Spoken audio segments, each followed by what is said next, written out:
এটা আমরা করতে বাধ্য হচ্ছি, আমাদের করার যে ইচ্ছে ছিল মন থেকে তা নয়। আমরা চাই চাকরি হারারা সকলে চাকরি ফিরে পাক, যেটা প্রথম দিন থেকে আমরা বলেছি আপনাদের সাথে আছি।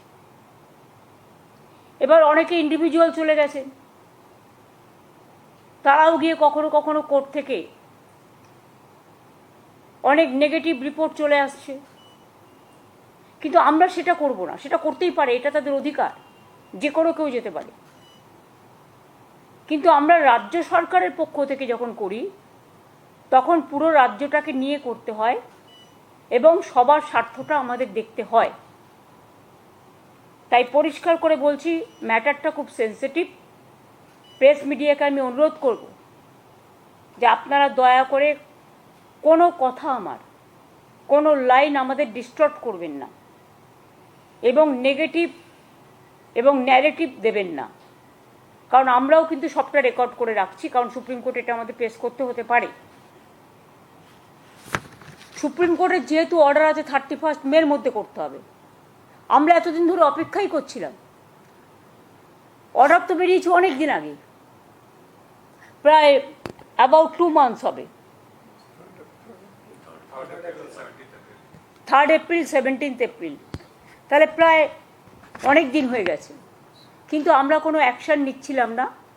আমরা ওয়েট করছিলাম যে এর মধ্যে হয়তো রিভিউ যেটা আমরা করেছি রাজ্য সরকারের থেকে সেটা হয়তো আলোচিত হবে এবং তার পরিপ্রেক্ষিতে যে আদেশ কোর্ট দেবেন তাতে হয়তো চাকরি প্রার্থীদের পক্ষেও হতে পারে। ফলে আমরা অপেক্ষা করছিলাম,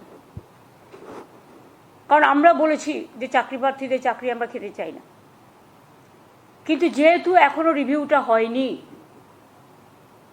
কারণ রিভিউ পিটিশন পেন্ডিং আছে এবং কোর্টে গরমের ছুটি পড়ে গেছে, অথচ আমাদের হাত বেঁধে দেওয়া হয়েছে 31শে মের মধ্যে করতে হবে, নোটিফিকেশন করতে হবে। তাই বাধ্য হয়ে আমি জানাচ্ছি, দুটো প্রসেসই আমাদের চালু থাকবে। একটা হচ্ছে সুপ্রিম কোর্টের অর্ডার অনুযায়ী আমরা 31শে মের মধ্যেই সুপ্রিম কোর্ট যে অর্ডারটা দিয়েছে সেটা নোটিফিকেশন করব। আর দ্বিতীয়ত, যদি রিভিউ যেটা আমরা করেছি, রিভিউতে যদি আমরা ভালো রেজাল্ট পাই তাহলে আমরা সেইটাকেই গ্রহণ করব। দুটো অপশানই আমরা ওপেন রেখেছি।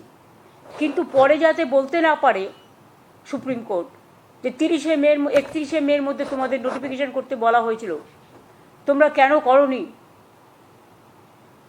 সেই জন্যই আইন মেনে আমাদের এই কাজটা করতে হচ্ছে।